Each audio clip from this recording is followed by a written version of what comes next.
안녕하세요. 채널에 오신 것을 환영합니다. 오늘 영상을 시작하기 전에 좋아요와 구독 부탁드립니다. 시작하겠습니다. 올해 풀타임 출전이 가능할까? 기아 타이거즈 외야수 나성범 5선발 2025 시즌 목표 중 하나는 풀타임 출전입니다. 지난 2년간 부상으로 인해 전 시즌을 소화하지 못했지만 그의 강력한 타격과 강한 우익수 수비는 팀 타선 강화의 핵심입니다. 나성범의 풀타임 출전은 팀의 2연패를 위한 중요한 열쇠입니다. NC 다이노스의 대표 타자로 활약하던 그가 2022년 고향팀 유니폼을 입고 6년 150억 원의 FA 계약을 체결했다고 해도 과언이 아닙니다. 높은 기대 속에 첫 시즌전 경기에 출전하며 팀 타선의 중심 역할을 한 게임 체인저는 타율 3할 21홈런 97타점으로 기대했던 30홈런은 달성하지 못했지만 충분히 제 몫을 해냈습니다. 2023 시즌에는 WBC 대회에서 왼쪽 종아리 근육 부상으로 개막전에 출전하지 못했습니다. 6월 중순까지 오랜 공백이 있었지만 재활과 훈련을 열심히 한 끝에 복귀 후에는 최고의 기량을 보여주었습니다. 88경기 출전에 그쳤지만 타율 3할 8푼 18홈런 57타점 OPS 1.08이 인상적인 성적을 냈습니다. 7월 경기 중 오른쪽 햄스트링 부상 진단을 받아 조기 시즌 아웃되어 10에서 12주의 재활이 필요했습니다. 이후 훈련을 잘 마치고 2024 시즌을 준비했지만 개막 직전 같은 부위 부상으로 결국 개막전에 출전하지 못했습니다. 36일 만인 4월 28일 1군 재활이 완료됐습니다. 복귀 후 다소 부진한 모습을 보였지만 홈런을 치고 정규리그 우승에 기여하며 점차 기량을 회복했습니다. 시즌 내내 모든 경기에 출전하지는 못했고 3할 타율도 달성하지 못했습니다. 한국 시리즈에서 22홈런 84타점 OPS 0.868로 팀에 기여하며 존재감을 과시했습니다. 타율 3할 2타점 3득점으로 팀 우승에 큰 역할을 했습니다. 올해는 이적 4년차입니다. 2025 시즌에는 김도영, 최형우, 새 외국인 선수 패트릭 위즈덤과 함께 팀 타선의 중심 역할을 할 것으로 기대됩니다. 지난 시즌 김도영, 최형우, 소크라테스, 나성범 등 4명의 타자가 함께 106홈런을 기록하며 강력한 타선을 보여줬습니다. 이것이 기아가 리그 최강 타선으로 군림한 이유입니다. 팀은 과감하게 소크라테스와의 재계약을 포기하고 메이저리그 진출을 결정했습니다. 88홈런을 진 패트릭 위즈덤을 영입했습니다. 위즈덤은 최소 30홈런에서 40홈런까지 예상됩니다.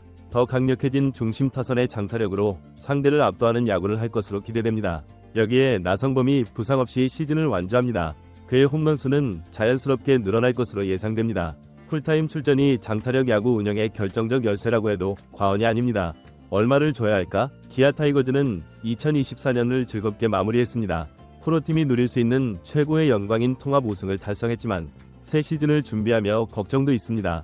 성적이 좋아지면 선수들의 기대치도 올라갑니다. 특히 연봉 협상에서 그렇습니다. 하지만 구단이 줄 수 있는 금액은 한정되어 있습니다. 모두가 연봉 인상을 요구하지만 현실적으로 원하는 만큼 줄 수 없어 협상은 불가피합니다. 그 중심에 김도영이 있습니다. MVP 골든글러브를 포함한 타이틀에 관계없이 김도영이 없었다면 우승은 불가능했다고 해도 과언이 아닙니다. 그의 활약은 모든 면에서 압도적이었습니다. 그의 야구 실력을 말하기는 어렵습니다. 게다가 그는 구단의 구선수입니다. 유니폼 판매 기여도도 역대 최고 수준입니다. 유니폼 판매만으로도 100억 원을 넘어서 김도영에게 연봉을 주는 것은 낭비가 아닐 것입니다. 하지만 연봉에는 시스템이 있습니다. 앞서 언급했듯이 연봉 상한선 내에서 맞춰야 합니다. 분배해야 하고 과거 연봉 기록도 봐야 합니다. 구단은 현재 시즌과 향후 몇 년간 선수를 지원할 수 있는 적절한 연봉을 책정해야 합니다. 예를 들어 한 시즌 성적이 뛰어나면 연봉이 갑자기 10억 원 올랐다가 다음 시즌 성적이 부진해 연봉이 2에서 3억 원으로 떨어지면 선수가 받아들일 수 있습니다. 또한 10억 원에서 20억 원으로 연봉이 오른 선수라고 해서 더 잘했다고 연봉을 올려줄 수는 없습니다. 이런 요소들이 많습니다. 몇 밀리미터로 봐야 합니다. 김도영의 지난 시즌 연봉은 1억 원이었습니다. 역대 최고의 비용 효율성으로 평가받을 만한 활약이었습니다. 당연히 그의 기준은 4년차 최고 연봉으로 바뀌었습니다. 올해는 김도영의 4년차 시즌이며 역대 4년차 최고 연봉은 키움 히어로즈 시절 샌프란시스코 행전 이정우가 받은 3억 9천만 원입니다. 개인 성적, 팀 성적, 상징성, 물가 상승률 등을 고려하면 이정우의 기록을 넘어 4억 원을 초과하는 것이 자연스러워 보입니다. 그렇지 않으면 기아의 자존심을 상하게 하기에 충분합니다. 또한 언론에서는 5억 원을 넘는 특별 대우도 불가능하지 않다고 보도하며 기대감을 높이고 있습니다. 2020년 SSG 하재훈의 기록인 4억 5.54영 만원은 SK가 기록한 최고 인상률로 주목을 받고 있습니다. 하지만 하재훈의 경우 최저 연봉 2.700만 원에서 시작해 직접적인 비교가 어렵습니다. 김도영이 이 기록을 깨려면 연봉이 5억 6천만 원을 넘어야 합니다. 한편 기아에는 박찬호, 최원준, 정혜영, 조상우 등 연봉 3억 원이 넘는 FA 1년차 고액 연봉자들이 있습니다. 상여금을 받을 선수들이 기다리고 있습니다. 특히 정혜영을 제외한 3명은 백업 자리에 있어 더욱 신중한 연봉 책정이 필요합니다. 김도영이 팀에 큰 기여를 했으니 망설임 없이 줄 수 있는 모든 것을 줘야 할까? 아니면 팀 사정을 고려해 일정 금액을 줘야 할까? 그의 자존심을 지키면서도 명성을 지킬 수 있는 섬세한 해법을 찾아야 합니다. 삼성 라이온즈 뉴에리어와 김태군의 완벽한 베이스 기아 타이거즈 2023년 7월 5일 기아와 삼성이 1대1 트레이드를 발표했습니다. 이는 두 선수만 관련된 거래였습니다. 이 거래의 무게는 매우 컸습니다.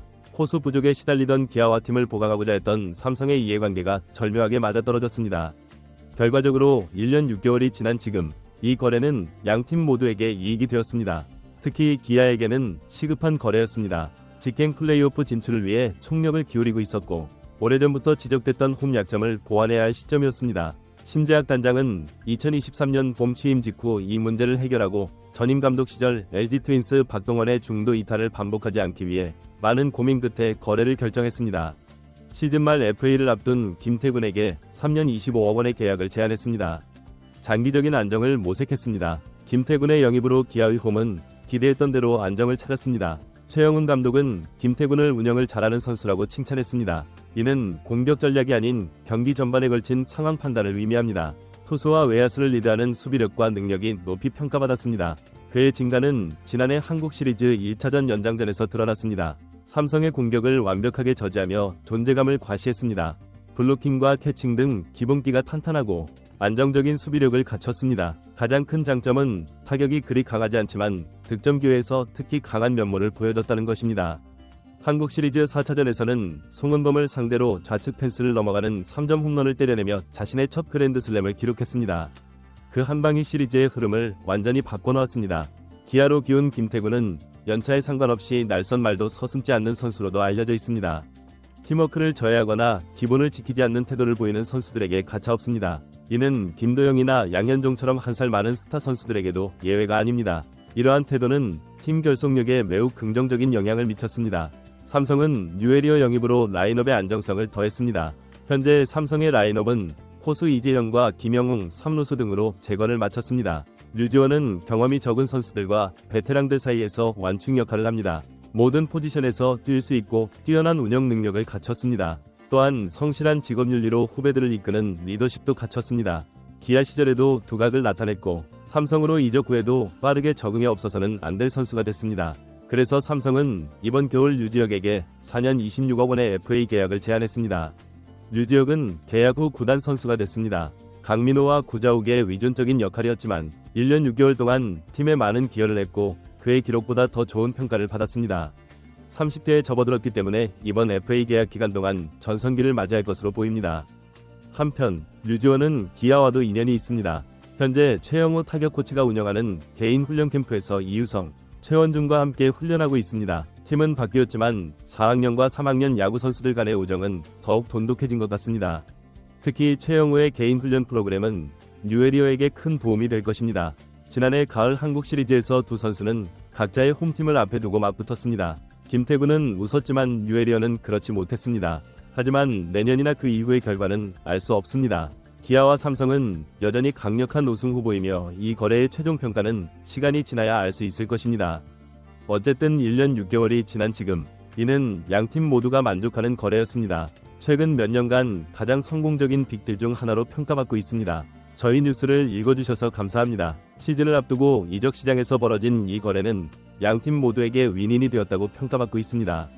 기아는 안정적인 포수진을 확보했고 삼성은 젊은 선수들의 성장을 이끌어낼 수 있는 중견 선수를 영입했습니다. 두 선수 모두 각자의 팀에서 핵심적인 역할을 수행하며 팀의 발전에 기여하고 있습니다. 김태군의 경우 기아의 투수진 운영과 수비에서 큰 역할을 하고 있으며 중요한 순간마다 결정적인 타격으로 팀에 공헌하고 있습니다. 특히 한국 시리즈에서 보여준 활약은 그의 가치를 더욱 빛나게 했습니다. 류지원은 삼성에서 여러 포지션을 소화하며 팀의 전력 강화에 기여하고 있습니다. 젊은 선수들과 베테랑 선수들 사이에서 가교 역할을 하며 팀 전체의 균형을 잡아주고 있습니다. 그의 성실한 태도와 리더십은 팀 문화 개선에도 긍정적인 영향을 미치고 있습니다.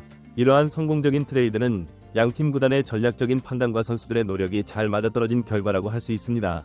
앞으로도 두 선수가 각자의 팀에서 좋은 활약을 이어나가며 한국 프로야구의 발전에 기여할 것으로 기대됩니다. 이 트레이드는 한국 프로야구에서 보기 드문 성공적인 윈윈 케이스로 기록될 것입니다. 양팀의 필요성이 정확히 맞아떨어졌고 선수들도 새로운 환경에서 자신의 역량을 충분히 발휘하며 팀에 공헌하고 있기 때문입니다. 이는 향후 다른 구단들의 트레이드 협상에서도 좋은 선례가 될 것으로 보입니다.